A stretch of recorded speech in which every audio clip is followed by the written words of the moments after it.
Hello friends. जय Hind, good morning, Radhe Radhe. प्यारे साथियों, तो स्वागत है आपका अपना यूट्यूब चैनल एजुकेशनल नॉलेज में।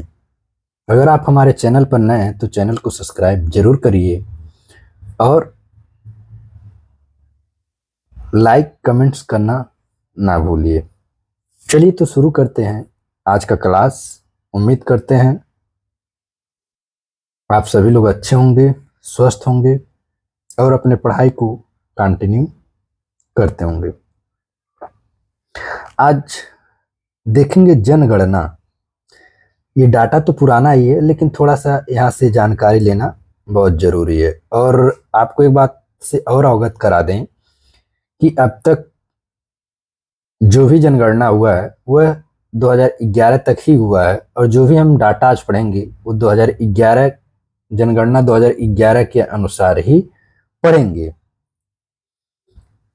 ये विशेषकर उन भाई एवं बहनों के लिए है या उन मित्रों के लिए है जो कक्षा 10वीं की क्लास में है, क्योंकि एक आध दो क्वेश्चन जरूर पूछ लेता है और कंपटीशंस में भी इस समय पूछ ले रहा है, क्योंकि वह बेशक हमारा डाटा पुराना है और पुराने डाटा से ही सब कुछ पूछ ले रहा है। आप लोग एसएसबी ट्रेडमैन में देखे भी होंगे, जो पिछले वर्ष में पेपर दिए होंगे एसएसबी का, तो वहां जनगणना से ज्यादा क्वेश्चंस देखने को मिला था। तो उसी तरह से इसको एक बार देखेंगे आमतौर पे क्या है।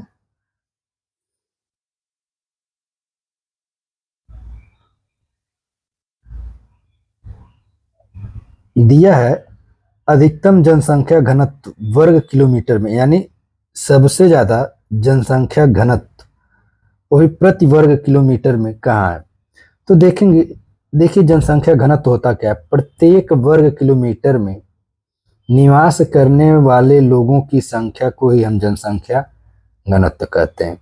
तो बिहार का देखेंगे, बिहार का दिया है 1106 व्यक्ति प्रति वर्ग किलोमीटर, यानी बिहार में प्रत्येक वर्ग किलोमीटर में कितने लोग निवास करते हैं?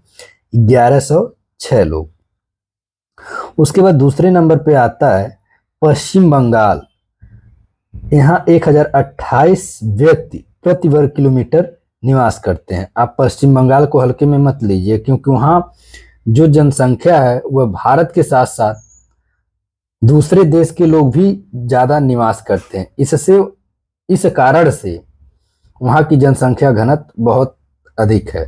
और अगर देखा जाए पूरे भारत की जनसंख्या घनत्व, अगर मतलब देखा जाए भारत के टोटल क्षेत्रफल को मिला करके जो जनसंख्या निवास करती है वो कितना है? 382 व्यक्ति पर प्रति वर्ग किलोमीटर है। तो ये जितने भी हम डाटा देख रहे हैं यहाँ, ये सब 2011 के अनुसार ही देख रहे हैं। अगर वर्तमान में देखेंगे तो ये सारे डाटा में परिवर्तन हो जाएगा और इनकी स्थिति बदल जाएगी। अब देखेंगे, यहाँ तो था अधिकतम, अब यहाँ है न्यूनतम, यानी कम जनसंख्या घनत्व वाला राज्य। न्यूनतम जनसंख्या घनत्व वर्ग किलोमीटर राज्य, यानी दिया है न्यूनतम जनसंख्या घनत्व निवास करने, सॉरी, न्यूनतम जनसंख्या घनत्व जहां लोग निवास करते हैं उन राज्यों को देखते हैं। सबसे कम देखा जाए तो अरुणाचल प्रदेश में 17 व्यक्ति प्रति वर्ग किलोमीटर, यानी प्रत्येक वर्ग किलोमीटर में अगर देखा जाए अरुणाचल प्रदेश के क्षेत्रफल के अनुसार तो कितने लोग निवास करते हैं प्रत्येक वर्ग किलोमीटर में? 17 लोग। फिर देखेंगे मिजोरम, यहाँ 52 व्यक्ति प्रति वर्ग किलोमीटर। अब देखेंगे सर्वाधिक जनसंख्या घनत्व केंद्र शासित प्रदेश दिल्ली में देखेंगे तो प्रत्येक वर्ग किलोमीटर में, केंद्र शासित प्रदेश की बात हम कर रहे हैं यहाँ, ध्यान दीजिएगा, दिल्ली की स्थिति देखा जाए तो 11,320 व्यक्ति प्रति वर्ग किलोमीटर में निवास करते हैं। अंडमान एवं निकोबार में यहाँ 46 व्यक्ति प्रति वर्ग किलोमीटर निवास करते हैं। ये स्थिति है। अब देखेंगे अधिकतम लिंगानुपात। लिंगानुपात का मतलब ये होता है प्रत्येक 1000 पुरुषों पे महिलाओं की संख्या क्या है। तो केरल में अगर देखेंगे तो 1084 है, यानी 1000 पुरुष हैं तो महिलाएं कितनी हैं? 1084। और तमिलनाडु की बात करें तो 995। अब न्यूनतम देखेंगे तो हरियाणा 879 और सिक्किम में देखेंगे तो 890 है। अब सर्वाधिक लिंगानुपात सर्वाधिक केंद्र शासित प्रदेश में तो ये पांडुचेरी का है, यहाँ 1037 लोग देखने को मिलते हैं। न्यूनतम लिंगानुपात केंद्र शासित प्रदेश में देखेंगे तो 618 दमन एवं दीप में। भारत का लिंगानुपात अगर देखा जाए पूरे भारत का लिंगानुपात तो वह 983 है, ये पूरे देश का हो गया। ध्यान से समझिएगा आप लोग। अब देखेंगे साक्षरता दर। साक्षरता दर देखा जाए तो सर्वाधिक केरल में है, कितना परसेंट? 94। और वर्तमान में अगर देखा जाए तो यहाँ 100% है। ध्यान दीजिएगा, भारत का सर्वाधिक साक्षर राज्य यही है। कौन? केरल। और उसके बाद मिजोरम, यहाँ भी देखने को मिलता है 2000 जनगणना 2011 के अनुसार 91.3, लगभग ये भी 100% हो गया होगा। अब न्यूनतम देखा जाए यानी सबसे कम साक्षरता दर कहाँ है? बिहार में 61.8%। उसके बाद आता है अरुणाचल प्रदेश 65.4%।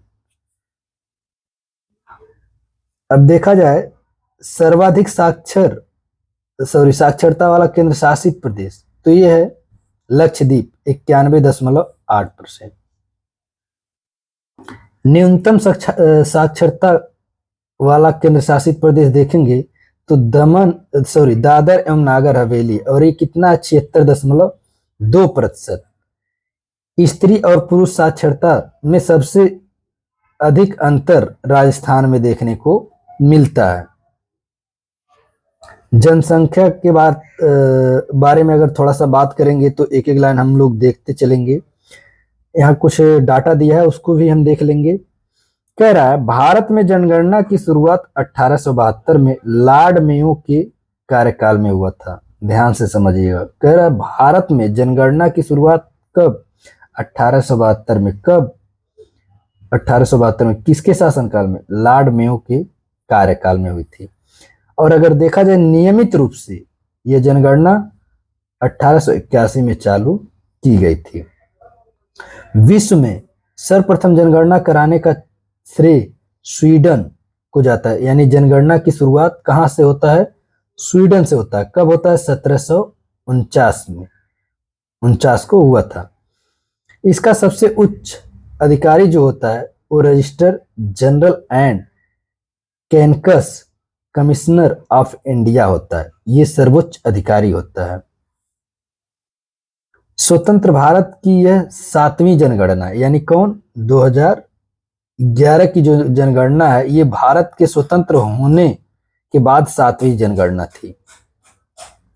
तो आप लोग कमेंट्स में बताइएगा कि 2011 तक भारत में कुल कितने जनगणना हो चुकी है। 2011 के आंकड़ों के अनुसार भारत की जनसंख्या कितनी है? 121 करोड़। और वर्तमान में अगर देखा जाए तो लगभग यह 140 करोड़, यानी आने वाले कुछ समय में यह चीन को भी पीछे छोड़ देगा। वर्तमान जो जनसंख्या है चीन की वह लगभग 141 करोड़ जनसंख्या है। लगभग जो विश्व की कुल जनसंख्या का 17.5% है, यानी विश्व में कुल जितनी जनसंख्याएं निवास करती हैं उसमें से अगर भारत की हिस्सेदारी देखा जाए तो 17.5 यानी 17.5% लोग भारत के अकेले हैं। 2011 की जनगणना के अनुसार एससी की जनसंख्या कितनी थी? 20 crore. SC schedule caste.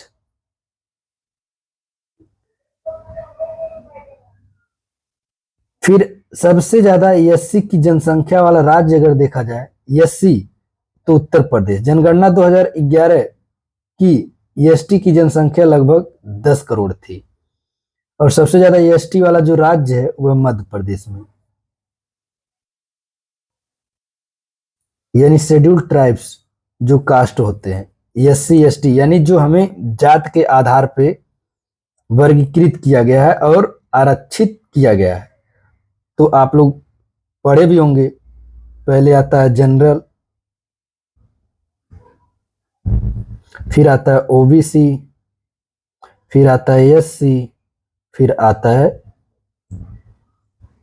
ST. ऐसे जात को बांटा गया है। तो उसी के बारे में यहाँ चर्चा हो रही है। 10 की वृद्धि यानी प्रत्येक 10 वर्ष में वृद्धि का क्या दर है? तो 2001 से अगर 11 के दौरान भारत की जनसंख्या की वृद्धि देखा जाए तो 17.7% रही है। नगरीय जनसंख्या अगर देखा जाए तो 2011 की जनगणना के अनुसार देश की कुल जनसंख्या में नगरीय जनसंख्या 31.2% है, जबकि ग्रामीण जनसंख्या 68.8% है। राष्ट्रीय जनसंख्या नीति 2000 के अंतर्गत जनसंख्या में स्थिरता प्राप्त करने का लक्ष्य 2045 से 2070 कर दिया गया है। सर्वाधिक जनसंख्या वाला राज्य अगर देखेंगे तो उत्तर प्रदेश है, जो वर्तमान में लगभग 25 करोड़ जनसंख्या है, यहाँ 20 करोड़ दिया है। और उसके बाद दूसरे नंबर पे आता है महाराष्ट्र 11 करोड़, यह भी लगभग 13-14 के लगभग में हो गया है। उसके बाद आता है बिहार, ये 3 सर्वाधिक जनसंख्या वाला राज्य है। उसके बाद देखेंगे न्यूनतम जनसंख्या वाले राज्य तो सिक्किम 6 लाख, मिजोरम 10 लाख, इनका भी डाटा परिवर्तित हो गया। तो प्यारे साथियों, ये जनगणना 2011 से कुछ डाटा थे जो आप लोगों तक पहुंचाने का हमने कार्य किया है। यह जानकारी आपको कैसी लगी आप लोग कमेंट्स जरूर करिए, और अगर आप हमारे चैनल पर नए हैं तो चैनल को सब्सक्राइब भी करिए। धन्यवाद, जय हिंद, और अपने दोस्तों में शेयर करना ना भूलिए।